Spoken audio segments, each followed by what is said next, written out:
Therefore, anybody who changes his principles depending on whom he is dealing, that is not a man who can lead a nation. زندگی میں اہم یہ نہیں کہ ہم کیسی زندگی گزار رہے ہیں، بلکہ اہم یہ ہے کہ ہم نے اپنی زندگی میں دوسروں کی بہتری کے لیے کیا کیا۔ نیلسن منڈیلا جدید دنیا کے قابل احترام حکمرانوں میں سے ایک تھے۔ انہوں نے جنوبی افریقہ کی نسل پرست حکومت کو مختلف عناصر جمہوریت میں تبدیل کرنے کی جدوجہد کی قیادت کی۔ نیلسن منڈیلا کا نام نیلسن منڈیلا نہیں تھا، ان کے والد نے ان کا نام رونی لالا رکھا تھا، جس کا مطلب ہوتا ہے ٹربل میکر، مشکلات پیدا کرنے والا انسان۔ لیکن جب یہ 7 برس کے ہوئے تو ان کی ایک اسکول ٹیچر نے ان کا نام نیلسن رکھا تھا۔ منڈیلا ابھی بہت چھوٹے تھے جب ان کے والد کو ایک برطانوی مجسٹریٹ نے جانور گم ہونے کے مقدمے میں طلب کر لیا۔ ان دنوں ساؤتھ افریقہ پر برطانوی گوروں کا قبضہ تھا۔ ان کے والد جاگیردار بھی تھے اور اڑیل بھی تھے۔ انہوں نے برطانوی مجسٹریٹ کے آگے پیش ہونے سے انکار کر دیا۔ اس انکار پر برطانوی حکومت نے ان سے جاگیر چھین لی اور کچھ عرصے کے بعد وہ دنیا بھی چھوڑ گئے۔ پھر منڈیلا کے پاس نہ جاگیر رہی نہ باپ کا سایہ۔ منڈیلا یتیم تو ہو گئے تھے لیکن لاوارث نہیں۔ ان کے والد کے ایک دوست تھے جونین تاوا، جنہوں نے انہیں گود لے لیا تھا اور اپنے بیٹے کی طرح ہی انہیں تعلیم دی۔ لیکن منڈیلا نے زندگی کی پہلی بغاوت اپنے ہی محسن کے خلاف کی۔ ہوا یوں کہ جونین تابا نے اپنے بیٹے جسٹس اور منڈیلا کی شادیاں طے کر دی۔ دونوں لڑکے شادی نہیں کرنا چاہتے تھے، اس لیے بھاگ کر ساؤتھ افریقہ کے شہر جوہانسبرگ چلے گئے اور یہاں سے منڈیلا کی ایک سخت زندگی شروع ہوئی۔ پہلے تو اسے کوئلے کی کان میں کام کرنا پڑا، پھر وہ ایک لا فرم میں ملازم ہو گیا۔ وہ اتنا غریب ہو گیا تھا کہ اس کے ایک جاننے والے نے اسے اپنے گھر میں ایک کمرہ دیا۔ اس کے پاس 5 برس تک کپڑوں کا ایک ہی جوڑا تھا، لیکن ان حالات میں بھی وہ یونیورسٹی آف ساؤتھ افریقہ سے خط و کتابت کے ذریعے BA کی ڈگری حاصل کرنے میں کامیاب ہو گئے۔ قانون کا 2 سال کا ڈپلومہ کرنے کے بعد 1952 میں پریکٹس شروع کی۔ اس کے بعد ان کے حالات بہتر ہونا شروع ہوئے، لیکن ساؤتھ افریقہ کے حالات بد سے بدتر ہوتے جا رہے تھے۔ وہ یوں کہ 1931 میں ساؤتھ افریقہ کو برطانوی اقتدار سے نجات تو مل گئی تھی، لیکن 80% بلیکس سیاہ فام جو ساؤتھ افریقہ کے نیٹیوز یعنی مقامی باشندے تھے، صدیوں سے وہاں رہ رہے تھے، وہ ابھی تک انسانی حقوق سے محروم تھے، جبکہ 11% گندمی رنگ والے لوگ بھی موجود تھے۔ ان 91% سیاہ فاموں اور دوسرے لوگوں پر صرف 9% سفید فام گورے حکومت کرتے تھے۔ اس دور میں سیاہ فام لوگوں کی حالت یہ تھی کہ ان کی جگہ ہسپتال، بس، ٹرین، ہوٹل، رہنے کی جگہ سب کچھ گوروں سے الگ تھا۔ ہر سیاہ فام کو اپنے پاس ایک شناختی پاس رکھنا پڑتا تھا اور کسی دوسرے علاقے میں جانے کے لیے ایک پرمٹ بنانا پڑتا تھا۔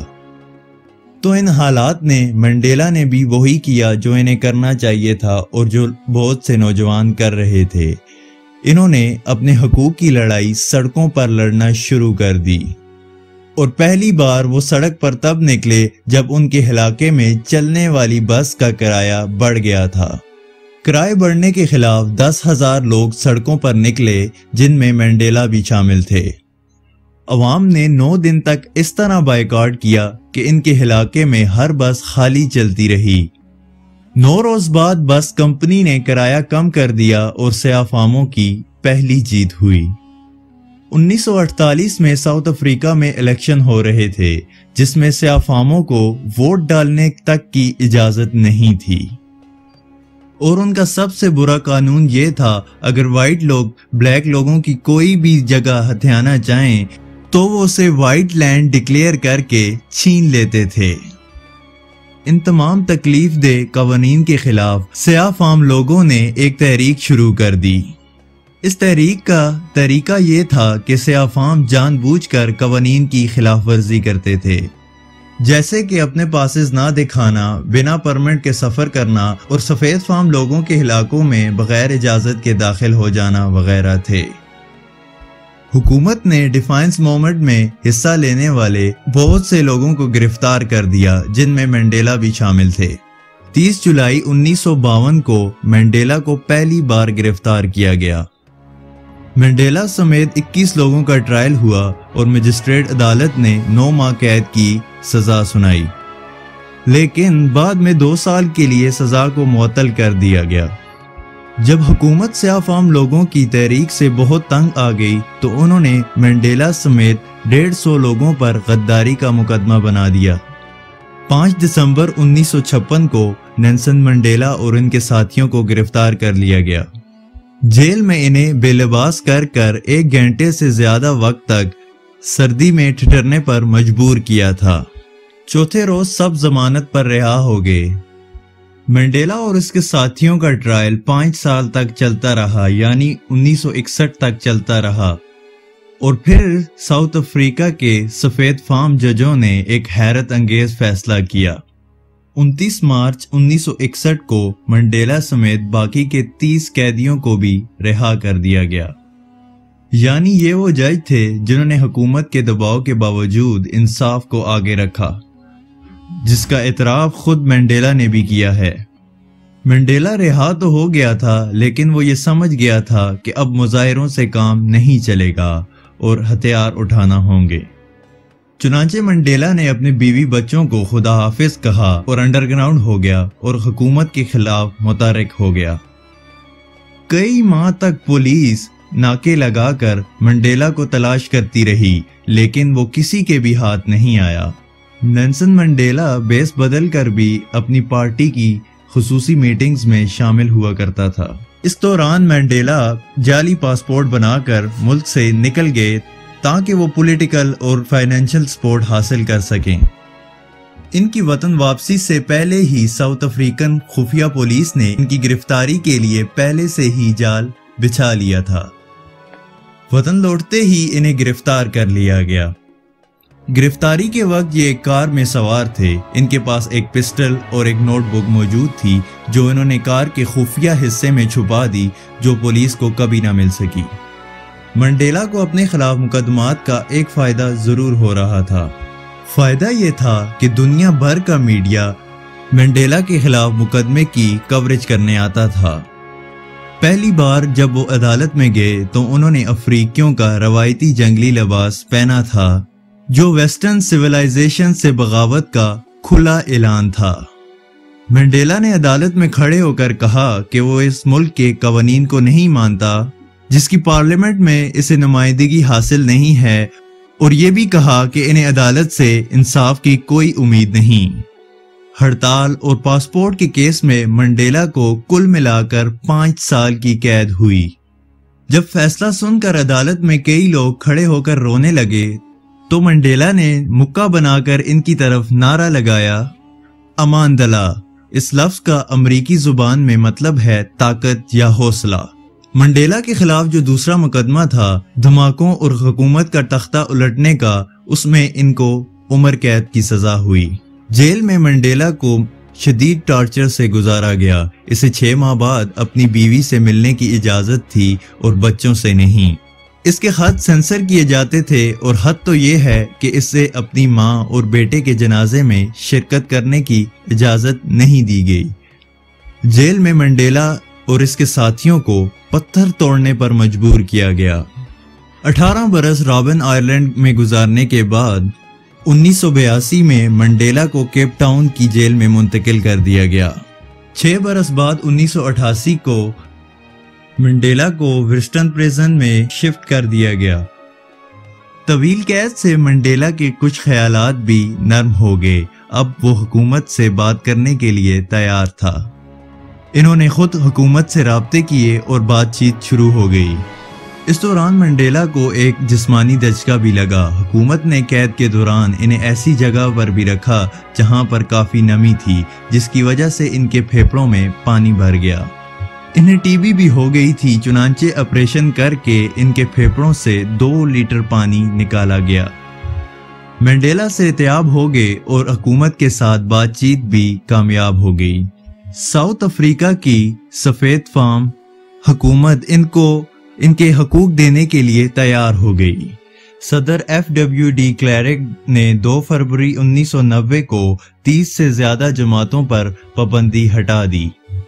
اس کے بعد 11 فروری 1990 کو وہ تاریخی دن آیا جس دن نیلسن منڈیلا کو رہائی ملی۔ 11 فروری کو نیلسن منڈیلا کو جیل سے ایک چھوٹے سے قافلے کی شکل میں نکالا گیا۔ 10,000 دنوں یعنی 27 برس بعد منڈیلا کو رہا کیا گیا۔ استقبال کے لیے اتنا رش تھا کہ کیپ ٹاؤن تک متبادل راستہ اختیار کرنا پڑا، لیکن جب کیپ ٹاؤن پہنچے تو وہاں یہاں سے بھی زیادہ رش تھا۔ اپریل 1994 میں ساؤتھ افریقہ میں تاریخی الیکشن ہوئے۔ 400 کی پارلیمنٹ میں افریقن نیشنل کانگریس نے 252 نشستیں جیت لی، لیکن ان کے مقابلے میں کلیرک کی پارٹی کو صرف 82 سیٹیں ملی۔ لیکن پھر تاریخ نے دیکھا کہ وہی 2 جماعتیں جو 46 سال تک ایک دوسرے سے لڑتی رہی، ان دونوں نے مل کر حکومت بنائی۔ نیلسن منڈیلا ساؤتھ افریقہ کا پہلا سیاہ فام صدر بنا اور کلیرک نائب صدر بنا۔ نیلسن منڈیلا کا کہنا تھا، اگر آپ اپنے دشمن کے ساتھ امن چاہتے ہیں تو اس کے ساتھ کام کریں، اس کے بعد وہ آپ کا پارٹنر بن جائے گا۔ بہمت لوگ امن کے لیے کبھی بھی معاف کرنے سے نہیں گھبراتے۔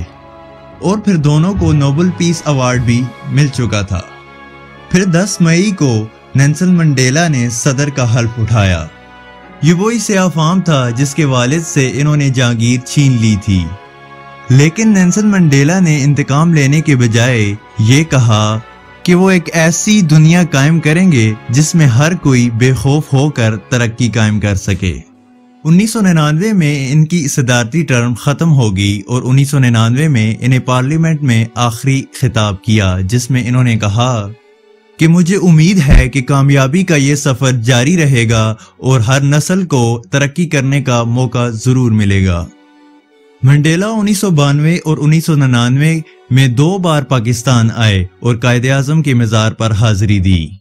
1992 میں انہیں پاکستان کا اعلیٰ ترین اعزاز نشان پاکستان بھی دیا گیا۔ 1999 میں انہوں نے پاکستان کے جوائنٹ سیشن پارلیمنٹ سے بھی خطاب کیا۔ کہا جاتا ہے کہ نیلسن منڈیلا قائد اعظم محمد علی جناح کے فین تھے۔ انہوں نے 1995 میں یہ بھی لکھا تھا کہ قائد اعظم محمد علی جناح کی زندگی ان لوگوں کے لیے مشغل راہ ہے جو کسی مخصوص گروپ کی بالادستی کے خلاف لڑ رہے ہیں۔ منڈیلا نے 80 برس کی عمر میں تیسری شادی بھی کی۔ منڈیلا نے اپنا آخری وقت اپنے خاندان کے ساتھ بہت اچھا گزارا تھا، لیکن ان کی صحت خراب ہوتی جا رہی تھی۔ 2013 میں منڈیلا بہت بیمار ہو گئے اور ہسپتال میں ایڈمٹ کر دیے گئے۔ ڈاکٹروں کی بھرپور کوشش کے باوجود بھی پھیپھڑوں کا انفیکشن پھیلتا گیا اور پھر 5 دسمبر 2013 کو نیلسن منڈیلا 95 برس کی عمر میں انتقال کر گئے۔ منڈیلا کی باڈی کو جوہانسبرگ سے کیونو لایا گیا اور تابوت کو ساؤتھ افریقہ کے پرچم سے لپیٹ کر انہیں خاندانی قبرستان میں دفن کر دیا گیا۔ منڈیلا کی قبر کیونو گاؤں سے 3.5 کلومیٹر کی ڈرائیو پر ہے۔ زندگی میں کبھی ناکام نہ ہونا عظمت نہیں، بلکہ گرنے کے بعد اٹھنا عظمت کی نشانی ہے۔